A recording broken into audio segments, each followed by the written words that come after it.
অনেকেই আমরা বাজার থেকে শাহি গরম মশলার প্যাকেট কিনে থাকি। আজ আমি বাড়িতেই এই শাহি গরম মশলা বানাবো। এই গরম মশলার স্বাদ বাজারের গরম মশলার থেকে কিন্তু অনেক গুণ বেশি।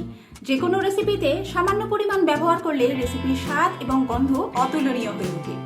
Hello friends, welcome back to my channel মিষ্টি গ্ল্যাম। আজকের আমার এই রেসিপি আশা রাখছি আপনাদের ভালো লাগবে। ভিডিও ভালো লাগলে লাইক, শেয়ার আর কমেন্ট করতে ভুলবেন না। আর এখনো যদি আমার চ্যানেলটি সাবস্ক্রাইব করে না থাকেন তো প্লিজ বন্ধুরা চটপট আমার চ্যানেলটি সাবস্ক্রাইব করে আমার পাশে থাকুন।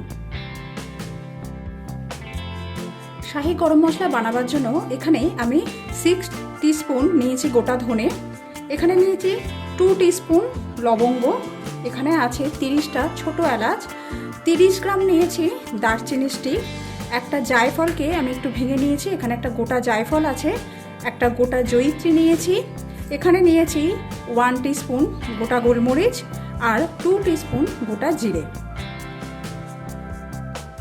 মশলাগুলো হালকা ড্রাই রোস্ট করে নেব। জয়িত্রী বাদ দিয়ে বাকি সমস্ত মশলা আমি একটা প্যানের মধ্যে দিয়ে দিলাম।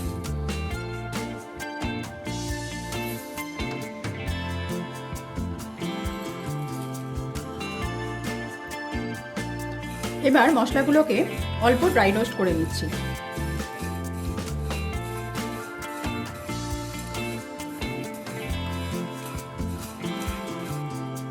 মশলা ভাজার সময় আমাদের একটা জিনিস খেয়াল রাখতে হবে, খুব বেশি কিন্তু ভাজবো না যাতে মশলা জ্বলে না যায়। যখন মশলা থেকে অলরেডি একটা খুব সুন্দর গন্ধ বেরোতে শুরু করেছে তখন আমি এর মধ্যে জয়িত্রী ফুলটা অ্যাড করে দিচ্ছি। জয়িত্রী ফুলটা একটু ভেঙে দিলাম আর অল্প একটু সময় নিয়ে একটু নাড়াচাড়া করে নেব।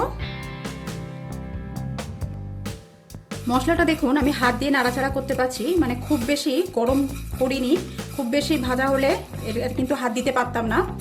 এই সময় মশলা থেকে খুব সুন্দর গন্ধ বেরোতে শুরু করে দিয়েছে, আমি কিন্তু গ্যাসের ফ্লেমটাকে অফ করে দিলাম। এবার মশলাটাকে একটা প্লেটের উপরে ঢেলে নেব।